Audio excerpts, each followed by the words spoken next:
మిత్రులందరికీ స్వాగతం. నా పేరు పద్మావతి. స్టోరీ హబ్లో మనం వినబోయే కథ సమయస్ఫూర్తి. ఒక మంచి కథను వినేద్దామండి. ఒక ఊళ్ళో భద్రయ్య అనేవాడు హస్త సాముద్రికంలో చాలా గట్టివాడు. ఆ చుట్టుపక్కల గ్రామాలలో భద్రయ్యకు చెయ్యి చూపించిన వాడు లేడు.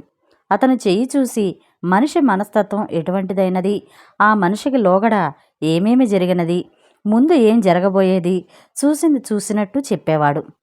హస్త సాముద్రికం వృత్తిగా పెట్టుకున్న వాళ్ళు భద్రయ్య పేరు ప్రతిష్టలు విని అతనికి వెరచి అతనుండే గ్రామం ఛాయలకు వెళ్ళేవారు కారు. ఎవరన్నా పొరపాటును వస్తే భద్రయ్య వాళ్లను 10 మందిలోనూ పరీక్షకు పెట్టి 3 చెరువుల నీళ్లు తాగించి మరీ గ్రామం నుంచి బయటికి పంపేవాడు. భద్రయ్య సంగతి తెలియక రామశాస్త్రి అనేవాడు చేతులు చూసి ప్రశ్నలు చెబుతానంటూ ఆ గ్రామానికి వచ్చాడు. రామశాస్త్రి ఊళ్ళోకి వచ్చేసరికి గ్రామ దావిడ వద్ద భద్రయ్య నలుగురితో పాటు చేరి లోకాభిరామాయణం మాట్లాడుతూ కాలక్షేపం చేస్తున్నాడు.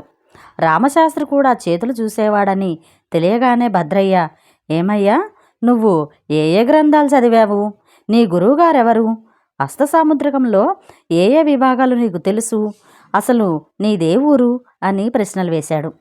అయ్యా, నేను హస్త సాముద్రికం శాస్త్రం చాలా కొద్దిగా చదివాను. నాకు తెలిసినది బహు కొద్ది. తెలిసినంతవరకే ప్రశ్నలు చెప్పి పొట్టపోసుకుంటున్నాను. ఇక ఊరా, పుట్టి పెరిగిన ఊరు ఏనాడో వదిలేశాను. ఎక్కడ పొట్ట గడిస్తే అదే నా ఊరు అన్నాడు రామశాస్త్రి అణుకువగా. ఇంతటితో ఈ కథ సమాప్తం. మరొక మంచి కథలో మళ్ళీ కలుస్తాను. Thank you. నమస్తే.